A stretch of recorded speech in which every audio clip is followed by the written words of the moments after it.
banyak sekali pelajaran musik dan tentunya pelajaran hidup yang kita dapatkan dari beliau. Tadi kunci terakhir yang Bapak Ibu rekan-rekan mahasiswa sekalian, kita masih ada satu narasumber lagi yang akan berbagi. Beliau Bapak Dr. Abdurrahman Rahim Taha mungkin nanti akan berbagi perspektif, mungkin apakah ada program-program di kampus juga yang bisa tetap bisa produksi sesuai dengan SOP yang kita terapkan. Walaupun perusahaan kecil tetap harus ada SOP-nya. Saya senang sekali dan luar biasa. Ini menumbuhkan minat anak-anak yang kuliah selama ini mungkin mindsetnya lulus kuliah cari pekerjaan, tapi kami diberi kesempatan untuk bertemu dengan anak-anak yang luar biasa ini. Semoga anak-anak nanti pikirannya terbuka untuk berwirausaha. Jadi peluang berwirausaha itu sangat luar biasa yang menciptakan lapangan pekerjaan bagi tetangga sekitar, lingkungan atau apa. Jadi selama ini anak-anak itu yaitu lulus kuliah pinginnya kerja yang berdasi. Nah ini pelan-pelan kita akan memberikan wawasan supaya anak-anak mau berwirausaha dalam bentuk apapun. Jadi mandiri, bisa bekerja sendiri. Saya yakin bahwa salary yang didapat pasti nanti akan luar biasa. Karena pengalaman saya dari orang yang bekerja di kantoran dengan berwirausaha, nikmat luar biasa untuk berwirausaha. Nah, ini.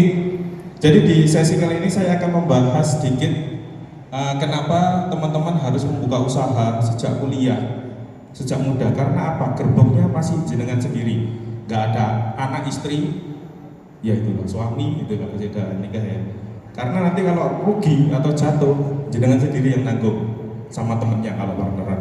Jadi alhamdulillah ini kesempatan yang terbaik seperti itu untuk teman-teman di mahasiswa UT, karena basicnya saya sendiri juga memulai usaha mulai dari kuliah semester 7 waktu itu dengan segala keterbatasan keluarga. Alhamdulillah bisa istilahnya bisa sustain seperti itu untuk mengangkat derajat keluarga, terutama di bidang ekonomi seperti itu. Dan kalau dulu mungkin saya otodidak, tapi saat ini itu banyak ilmu yang tersebar di internet, baik itu dari TikTok, YouTube, Instagram, jadi lebih mudah seharusnya mahasiswa sekarang untuk berwirausaha seperti itu sih. Tapi kenyataannya kan zaman sekarang juga masih banyak orang merasa kesulitan meskipun itu banyak. Apa yang harus dilakukan oleh mahasiswa saat ini? Sebetulnya permasalahan Indonesia sekarang di anak muda itu adalah mental sama daya juang yang saya lihat. Karena apa?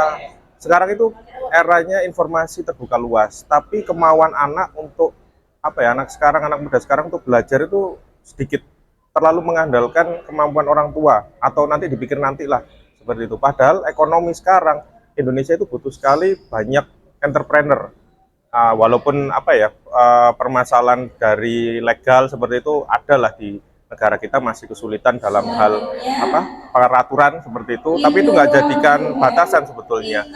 Mau atau enggak itu tergantung anak-anak mudanya. Jadi kalau Indonesia Emas 2045, kalau dengan mental dan daya juang anak muda sekarang itu akan menjadi lebih sulit sebetulnya. Yang paling diutamakan sebetulnya mental dan daya juang anak-anak muda sekarang. Karena terlalu banyak main-main game online seperti itu sih.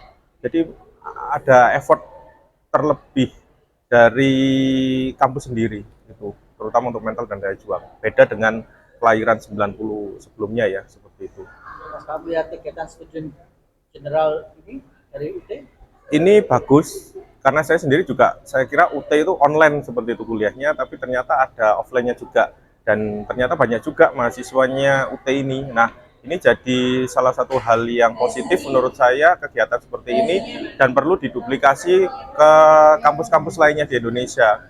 Karena saya lihat yaitu anak-anak mudanya sekarang kurang kurang peka terhadap yang ada di lingkungan mereka, seperti itu sih. Harapannya Mas terhadap kegiatan itu mahasiswa? Harapannya kalau saya sendiri pribadi itu ada impact dari mahasiswa yang datang seperti itu.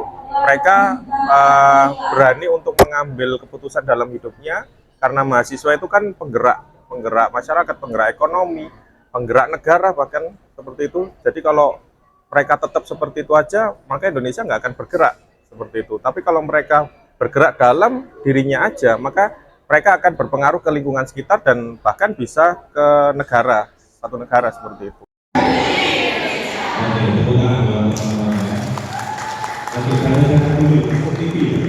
Bersamaan dengan Hari Sumpah Pemuda pada hari ini, 28 Oktober 2024, Universitas Terbuka Fakultas Hukum, Ilmu Sosial dan Ilmu Politik bekerja sama dengan UT Malang mengadakan studium general dengan tema mengembangkan potensi entrepreneurship mahasiswa menuju Indonesia Emas 2045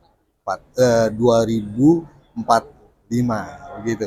Jadi dengan adanya tujuan ini kami mengundang narasumber ya dari Dinas Koperasi dan Perdagangan, dari pelaku usaha, owner Makrum ya, dan juga owner dari Nahwa Tour and Travel, dan juga dosen kami dari program studi administrasi bisnis untuk memberikan wawasan ya, dan juga untuk men-trigger agar mahasiswa itu memiliki keterampilan berusaha. Bagaimana mahasiswa ke depan tidak hanya lulus ya, tetapi juga mereka memiliki keterampilan entrepreneurship. Ya. Jadi setelah mereka lulus, mereka sudah juga menyiapkan dirinya bagaimana tidak hanya menjadi pegawai ya, tidak hanya menjadi pekerja, tapi dia juga harus bisa menciptakan ruang-ruang untuk mereka bisa berusaha. Dan sebagai mahasiswa tentunya ini sejak awal digali potensi seperti ini, sehingga setelah lulus mereka sudah memiliki kesiapan untuk berusaha, sudah memiliki rintisan usaha, dan juga memiliki modal dengan memiliki jaringan di antara tentu pelaku-pelaku usaha. Dan saat ini memang di tahun 2045 sebagaimana untuk mencapai Indonesia Emas di 2045, tuntutannya adalah tidak kurang dari 10% penduduk Indonesia harus dari wirausaha. Sedangkan saat ini kisaran baru 3%. Nah, itu PR kita banyak sekali, bagaimana kita menciptakan entrepreneurship yang dari mahasiswa, entrepreneurship muda, sehingga ini menjadi penopang ekonomi Indonesia ke depan. Saya kira itu tujuan kami menyelenggarakan studium general di Malang Creative Center di Kota Malang ini. Pak, kalau mahasiswa UT sendiri Pak, secara global mungkin ada nggak data sudah berapa persen yang jadi entrepreneur? Ya, secara data memang kalau dilihat masih kecil ya mahasiswa UT, dan oleh karena itu memang dengan kita berkegiatan seperti ini, melakukan studium general yang kita adakan secara rutin setiap semester, dan dalam tahun ini 2024 ini kita selenggarakan di Kota Malang, tetapi pesertanya tidak hanya mahasiswa di UT Malang, tetapi juga kegiatan ini dilakukan streaming ya, dan juga melalui Zoom, sehingga ini juga bisa diikuti oleh mahasiswa UT di seluruh wilayah Indonesia, di UT daerah, tidak hanya di UT Malang. Seperti itu.